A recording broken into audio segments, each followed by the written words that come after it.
Bueno, estoy muy contento en Roma porque siempre que estuve detenido pensé que a la hora de la liberación, después de Nicaragua, la mejor ciudad en la que podía vivir es la eterna, precisamente porque estoy cerca de Pedro y eso renueva mi fe. De tal forma que he tenido un año de recuperación ciertamente de mi salud integral, pero en el que he venido también consiguiendo la paz interior que tanto necesitaba. Yo no me siento exiliado, sino liberado, y en la diáspora. En la diáspora siempre crece la fe y se fortalece la esperanza. Álvarez confesó que durante su tiempo en prisión y cuando estaba siendo liberado, rezó el credo en innumerables ocasiones. Primero déjame decirte que cuando salí de la cárcel y me iban llevando al aeropuerto, en las gestiones que la Santa Sede, la Secretaría de Estado, en el nombre del Santo Padre hizo ante el gobierno, pues por supuesto sentí una profunda alegría, pero sobre todo fue una experiencia de fe, porque en ese momento recité y profesé el credo, que es por lo cual sufrí esa experiencia, por mi fe. ¿Usted pensaba que vendría este día de liberación? Yo siempre pensé y creí en mi libertad, siempre creí en mi liberación. ¿Cuándo? No lo sé, no lo sabía, pero siempre esperé salir libre. E insisto en que lo que me sostuvo fue la oración, el poder estar dando desde esta entrevista en esta bella Pontificia Comisión de América Latina, solamente se puede explicar como una acción sobrenatural de Dios. No hay explicación humana para que yo pueda estar contigo en este momento. Explicó que desde su llegada a Roma ha experimentado un proceso de sanación tanto física como espiritual. Para decirlo en un lenguaje de cuantificación, -0. -0 en todas mis capacidades psicológicas, psiquiátricas, emocionales, afectivas, sentimentales, morales, espirituales, físicas, somáticas, -0. Ahora, un año después, puedo decir que estoy en un 90% de recuperado. Incluso en los momentos más oscuros. La carta pastoral que el Santo Padre nos dirigió a los nicaragüenses el 2 de abril del año pasado. Y en esa carta pastoral el Papa nos exhorta con un lenguaje muy doméstico y muy nuestro a creer y confiar en la providencia divina, aun en aquellos momentos en los que inteligiblemente no se puede entender lo que está sucediendo. En otras palabras, aun en los momentos en que la esperanza se vuelve oscuridad, tenemos que creer firmemente que Dios va actuando en la historia del ser humano y en la historia de los pueblos. Y yo estoy convencido de eso, y por eso soy un hombre de esperanza, y creo que mi gente, mi pueblo, es un pueblo de esperanza. Decirles que les amo mucho a mi gente, amo a mi pueblo, y decirles que soy un obispo para la Iglesia Universal. Es decir, fui ordenado obispo para Matagalpa, soy cabeza visible de Matagalpa y administrador apostólico de Estelí, y lo seguiré siendo hasta que Dios quiera. Y quiero enviar desde aquí mi bendición del Padre, del Hijo y del Espíritu Santo a todo el pueblo de Nicaragua y a toda la América Latina. La exguerrillera sandinista y opositora Dora María Telles asegura que la expulsión de la Organización de las Naciones Unidas para la Alimentación y la Agricultura FAO de Nicaragua demuestra el desprecio del régimen de Daniel Ortega y Rosario Murillo por la realidad que enfrenta el país.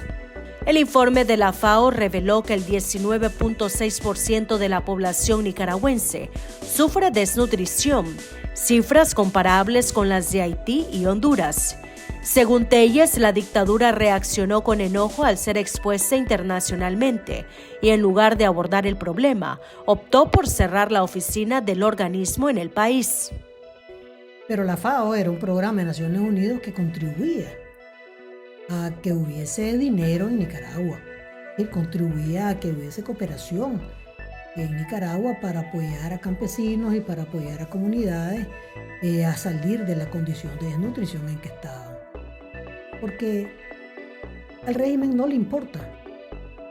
Ese dinero lo que le importa es la imagen. Ellos han tratado durante mucho tiempo de vender una imagen de que ese es el país maravilloso y perfecto, pero que no coincide con la realidad.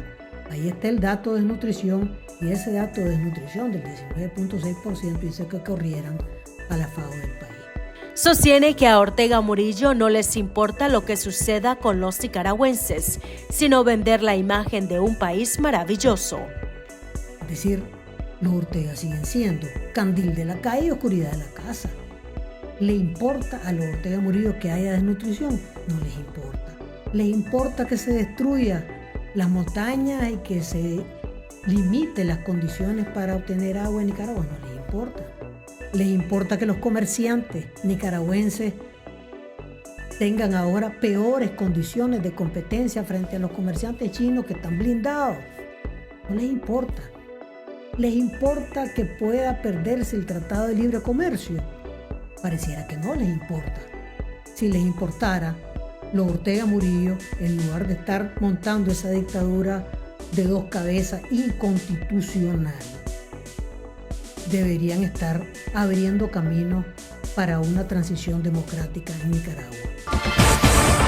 El expresidente panameño Ricardo Martinelli, de 72 años, cumple un año asilado en la Embajada de Nicaragua en Panamá, convirtiéndose en el primer exmandatario del país condenado a prisión por corrupción en la historia democrática de la nación. La semana pasada, el presidente de Panamá, José Raúl Mulino, anunció en conferencia de prensa que se adelantarán conversaciones sobre la posibilidad de otorgarle un salvoconducto a Martinelli. Hoy cumplo un año de haberme asilado en la hermana República de Nicaragua. Tuve que tomar la decisión de asilarme, de lo contrario me iban a matar los señores Carrizo y Cortizo.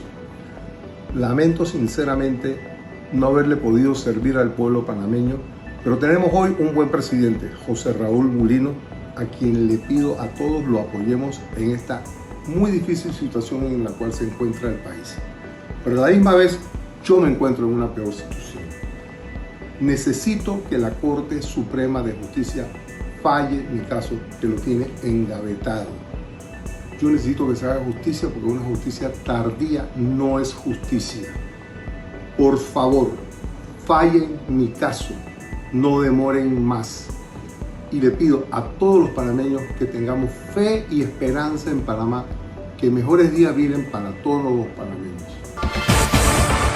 El régimen de Daniel Ortega aceptó la renuncia de 4 miembros propietarios del Consejo Directivo Monetario y Financiero del Banco Central de Nicaragua y nombró en su lugar a Roberto Antonio Rivas Argüello y Hugo Ramón Ortega Siles. A través del Acuerdo Presidencial número 17/2025, publicado en la Gaceta Diario Oficial, se informó que, artículo 1, se acepta la renuncia del compañero Ricardo Coronel Kautz a su cargo de miembro propietario del Consejo Directivo Monetario y Financiero. De igual forma, el Acuerdo Presidencial número 18/2025 señala la renuncia de Francisco José Quiñones Murphy, quien asumió el cargo el 6 de abril del 2022. Asimismo, el Acuerdo Presidencial número 19/2025 confirma la salida de Germán Manolo Miranda, quien también ostentaba su puesto desde el 6 de abril del 2022. También el Acuerdo Presidencial número 20/2025 informa sobre la renuncia de Iván Salvador Romero Arrechavala, quien ocupaba su cargo desde el 15 de mayo del 2024.